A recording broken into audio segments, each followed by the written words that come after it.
Vous écoutez un podcast de EJR Radio, la radio pour tous.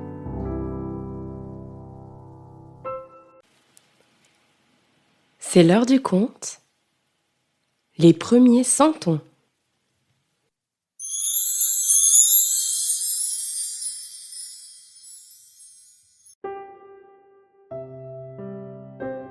Va au diable! Hurla l'homme d'une voix avinée. Ce soir, moins que jamais, nous ne voulons de traîne savate dans le village. Il claqua violemment la porte et revint en grommelant vers ses amis qui se chauffaient devant l'immense feu, tout en vidant fort ce cruchon de vin. C'est incroyable ça! Hoqueta une grosse fille en repoussant sans aucune conviction la main de son voisin qui s'égarait vers son corsage. Plus ils sont sales et puants, plus ils sont audacieux. La semaine passée, nous avons dû lâcher les chiens sur un de ces mendiants qui rôdaient autour de la basse-cour. On devrait tous les pendre avec cette corde pisseuse qu'ils se nouent autour de la taille, renchérit un troisième homme en tisonnant le brasier. Non, il faudrait les envoyer aux galères, proposa un buveur. Là, au moins, ils serviraient à quelque chose, et puis ça débarrasserait nos campagnes. Tout ça, ces voleurs, jeteurs de sorts, porteurs de peste, assura le maître de maison. Et en plus, ils sont tous fainéants comme des couleuvres. Allons, femmes, lança-t-il en direction des servantes qui s'affairaient dans un coin de la pièce. Mettez-nous ces chapons, ces oies et ces boudins à rôtir. Je sens la faim qui me ronge l'estomac, et, par Dieu, il ferait beau voir qu'elle me torture plus longtemps. Le jeune homme soupira doucement lorsque la porte lui claqua au nez. Il était habitué à de tels accueils. Soudain, une grosse nappe de neige, ébranlée par la secousse de l'huisse de chêne frappant le chambranle, glissa le long du chaume, tomba lourdement sur sa tête et le jeta au sol. Il se releva, frotta sa rude bure, déjà gelée, puis, se mettant à genoux, il fouilla et tâtonna dans la neige à la recherche d'une de ses sandales qu'il venait de perdre dans sa chute. Il la retrouva enfin, la secoua et l'enfila sur son pied bleu de froid. Puis, s'appuyant sur le léger bâton de noisetier qui lui servait de canne, il plongea vers l'immense forêt qui cernait le village.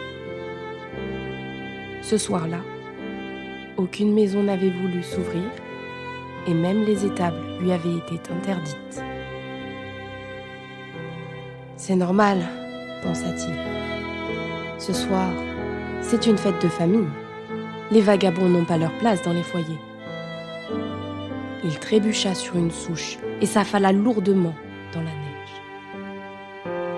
Et il était si las, si affamé, si transi, qu'il fut presque tenté de rester là, dans ce linceul glacé qui, déjà, paralysait ses membres raidis par le froid. Pourtant, il se releva. Ah, ma sœur la neige, tu n'es guère aimable, dit-il en s'essuyant. Il se passa la main sur le visage pour en chasser les flocons, et ses doigts gourds crissèrent sur sa barbe figée par la glace. Et toi aussi, ma sœur la glace, tu commences à me faire souffrir. Mais je ne vous en veux pas. Vous faites ce pourquoi vous êtes faites. Où irons-nous, Seigneur, si la neige était chaude et la glace bouillante? Allons, il faut quand même que je marche pour tenter d'atteindre l'autre village, qu'on m'a dit tapi par là, à quelques lieues dans la forêt. La neige qui couinait sous ses pas et engourdissant ses pieds nus dans ses sandales, lui montait presque aux genoux et entravait sa progression. Alors, pour se donner du courage et parce que, envers et contre tout, il portait la joie dans son cœur, il se mit à chantonner. Il entrait dans la forêt lorsque la lune se leva, énorme, blême de froid. elle inonda toute la campagne d'une éblouissante lueur. Et d'un coup, tout le paysage scintilla, comme un gigantesque diamant. « Merci, Sœur Lune !» lança le jeune homme. « Merci de venir éclairer mon chemin. Grâce à toi, je ne suis plus un aveugle tâtonnant. Grâce à toi, j'y vois comme en plein jour. » Il progressait depuis plus d'1 heure et commençait à douter d'atteindre jamais le hameau indiqué. Les peu aimables villageois lui avaient peut-être fait une méchante farce. Lorsqu'il sentit une présence dans son dos, ce ne fut pas le bruit qui le mit en alerte, car les bois, pétrifiés par le gel, étaient silencieux, comme un tombeau. Pourtant, il était certain que quelqu'un était là, non loin. Quelqu'un qui l'observait et sans doute le suivait. Il se retourna et les vit.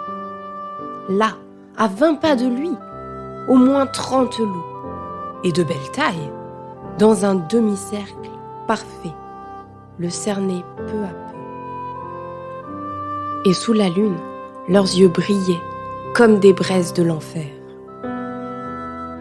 Il eut peur, et tout en tripotant la grosse corde à nœuds qui lui saignait les reins, il balbutia une prière.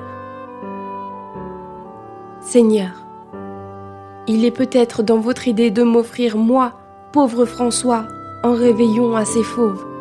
Mais je vous rappelle qu'il est sacrilège de donner aussi un chrétien en pâture à des bêtes. Aussi, permettez-moi de ne pas être l'artisan de cette vilainie, dit-il en commençant à reculer doucement. Lentement, tremblant de froid et de peur, il progressa vers l'immense cèdre dont la taille l'avait émerveillé, juste avant qu'il ne décèle la présence de ses peu fréquentables compagnons de rencontre. C'était un arbre superbe, dont les branches, étincelantes sous la neige, formaient une nef, vaste comme une cathédrale, et dont la tête, fièrement dressée, ressemblait dans sa blancheur de glace à l'imposante voile d'une fantastique et majestueuse caravelle. Peut-être que je pourrais grimper dans l'abri de ces branches, pensa François pour se donner du courage. Mais l'arbre était encore à plus de 100 pas, et la meute n'était plus qu'à 10. « Écoutez, frère loup, commença-t-il, tout en poursuivant son repli. « Je sais que vous avez faim, mais moi aussi j'ai faim.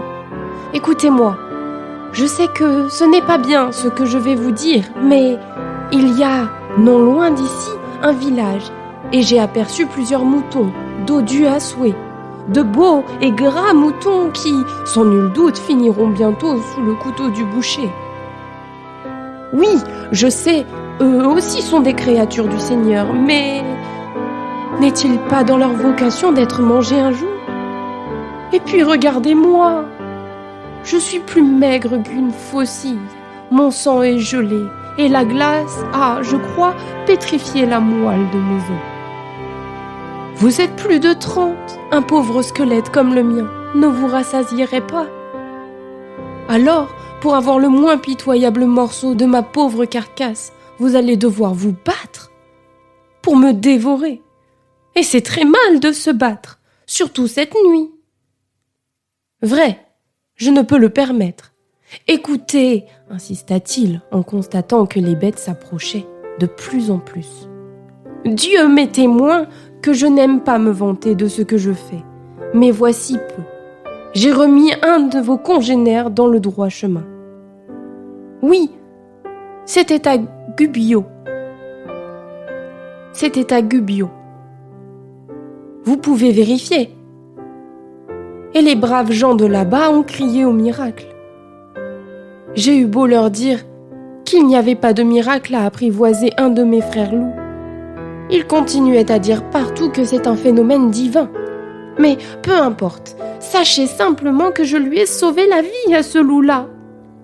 Ça, c'est vrai. Alors vous n'allez quand même pas me prendre ma pauvre peau pour me remercier d'avoir sauvé la sienne ?» Il jeta un coup d'œil par-dessus son épaule, vit le cèdre dans lequel il comptait grimper et gémit. Le tronc était si gros et les branches si hautes que jamais il ne pourrait escalader un pareil monument. Il continua cependant à reculer vers lui, car maintenant les fauves l'entouraient. Il recula jusqu'à ce que son dos bute contre l'écorce rude. Alors, regardant ses bourreaux, il recommanda son âme à Dieu, ferma les yeux et attendit en souhaitant que l'affaire ne traîne pas.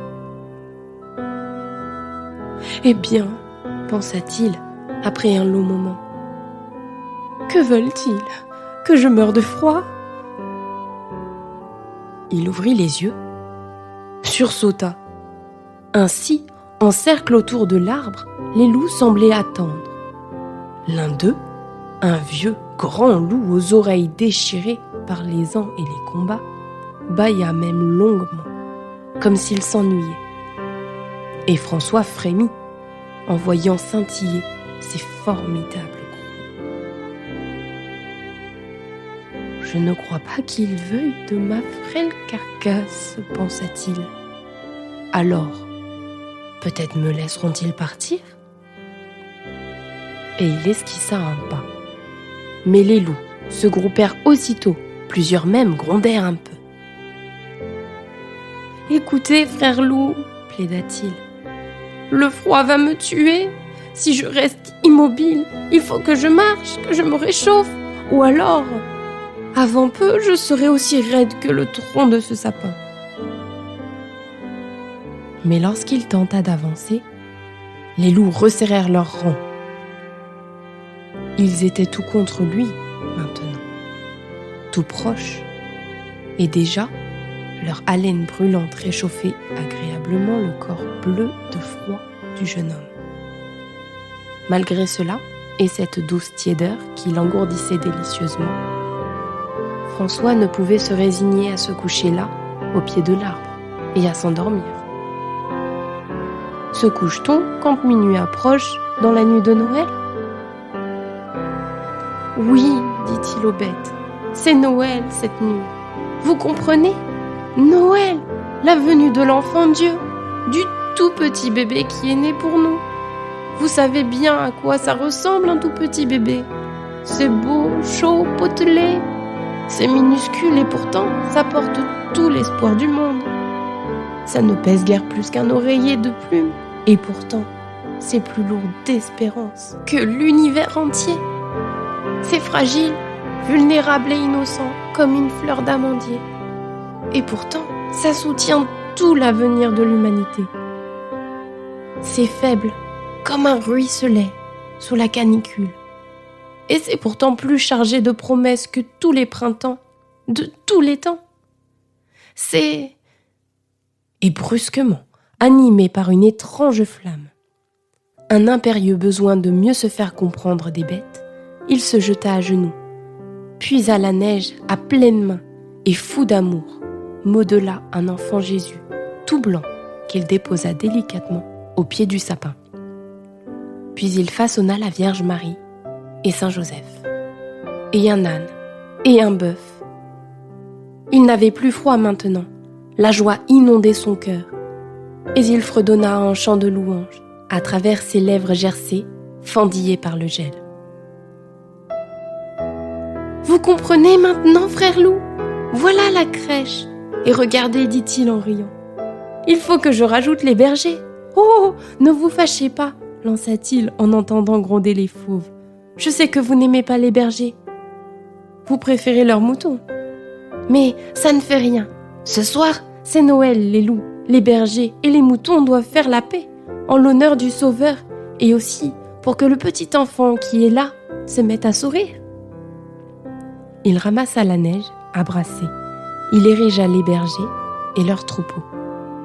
C'est lorsqu'il déposa un petit agneau de glace au pied de l'enfant de neige que soudain, comme embrasé par un immense feu, le sapin tout entier s'illumina. Il brilla comme un soleil et inonda toute la forêt d'une chaude lumière. Alors, devant François émerveillé, toujours à genoux, l'enfant gazouilla et ses petites menottes se tendirent vers le jeune homme. La Vierge sourit et Saint Joseph chantonna. Le bœuf commençait à ruminer lentement et l'âne soupira en agitant ses grandes oreilles. Les bergers chuchotèrent entre eux et les agneaux bêlèrent. Enfin, pour ne pas être de reste, groupés devant la crèche, les loups modulèrent vers le ciel un long hurlement d'allégresse.